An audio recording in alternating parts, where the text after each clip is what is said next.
Vous allez écouter Profane, le podcast des non-initiés qui veulent se connaître un peu mieux. Au fil des épisodes, je vais recevoir des profils d'horizons vraiment divers. Avec mes invités, nous sommes spécialistes dans nos domaines, mais restons profanes entre nous. Attention, ceci n'est pas un podcast sur le développement personnel. Merci. Je m'appelle Katia Denard et je vais vous parler de Gestalt thérapie. Pour ce premier épisode, l'invité, c'est moi, parce que je fais ce que je veux, c'est mon podcast. D'abord, On m'avait pas prévenu. ça m'étonne pas vraiment. Je suis un peu emmerdé parce qu'en fait, c'est quand même la phrase que je disais tout le temps à mes parents. J'ai fait plusieurs métiers avant de trouver ma voie, traductrice, chef de projet dans des startups, croupière même, directrice marketing. Aujourd'hui, je suis psy, et plus précisément, vous l'aurez compris, gestalt thérapeute et addictologue aussi. Grande passion pour les addictions. J'ai des parents très atypiques, un père mercenaire assez connu en son temps, qui a fait plein de coups d'état, qui a inspiré BD, romans, films, etc., avec son âme d'aventurier, tout ça. Il s'appelle Bob Denard, si ça vous dit quelque chose, voilà. Sinon, Wikipédia, vous gênez pas. Et une mère métisse, super warrior, qui m'a élevée toute seule dans un pays qui n'est pas le sien, avec une couleur de peau moyennement acceptée dans les années 80, surtout en province. Ouais, elle est à moitié grecque, moitié congolaise, ce qui n'est pas commun, vous en conviendrez. Ils ont bien conscience que c'est une atypicité. Tout le monde se fout de ma gueule, parce que j'habite dans le 15e. Bah, en tout cas, c'est plus compliqué que ça, quoi. Mon but, c'est de vous faire connaître et comprendre ce qu'est la Gestalt, surtout en parlant avec des gens qui n'y connaissent rien. Au cours des prochains épisodes, on va se balader au travers de conversations avec mes invités.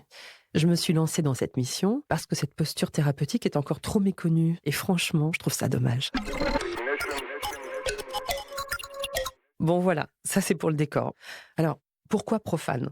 Mon ambition, c'est de désacraliser la psyché, sans me la péter. Mon but avec mes invités, c'est que vous soyez plus conscient de vous-même, grâce à eux, grâce à ce qu'on va se dire. On parlera de langage avec Pierre Coffin. Pierre Coffin, c'est le réalisateur des Mignons et de Moi moche et méchant, je pense que vous connaissez. Il a la particularité d'avoir inventé un langage. Mais la carague soy yo de la tortilla. Merci pour ces précisions. Alors, D'accord. bon, je poursuis. On parlera de folie aussi avec le comédien Laurent Poitrenaud, de théâtre d'improvisation avec Félix Philippard. Vous allez l'adorer. On parlera de musique électronique aussi, qui est ma grande passion, avec des DJ intelligents et de talent. Pour moi, la musique électronique, c'est vraiment des battements de cœur, c'est ultra thérapeutique. On va parler de névrose, quasiment avec tous mes invités, parce que tous mes invités sont névrosés, comme moi, et comme vous aussi. On parlera de mouvement, de respiration, avec Francine Kreis, qui est une apnéiste absolument passionnante. D'humour, avec Marion Mésadorian. D'écriture et de processus d'accouchement d'un livre, avec Jean-Christophe Ruffin. On va parler d'olfaction aussi, avec Mathilde Laurent, le nez de la maison Cartier. Voilà un petit aperçu des invités qui viendront se livrer dans Profane. Pour revenir à la Gestalt thérapie, c'est une posture phénoménologique qui dit que nous n'existons pas sans l'autre. Il est inséparable de son environnement, l'être humain. Du coup, le psy ne s'attribue pas la vérité ou la connaissance. C'est juste son outil de travail, mais il reste curieux de son patient pour construire le moment d'après de ce qu'on va devenir ensemble. C'est le monde de mon patient qui vient rencontrer le mien. C'est d'ailleurs le cas de toutes les rencontres. Deux mondes qui essaient de se comprendre. J'avoue que je n'ai aucune formation. On va en parler, ça a l'air d'être votre métier d'inconscient. Et vous commencez toutes les séances par ça va ? Pas parce que vous palpez pas des ventres que vous n'êtes pas médecin.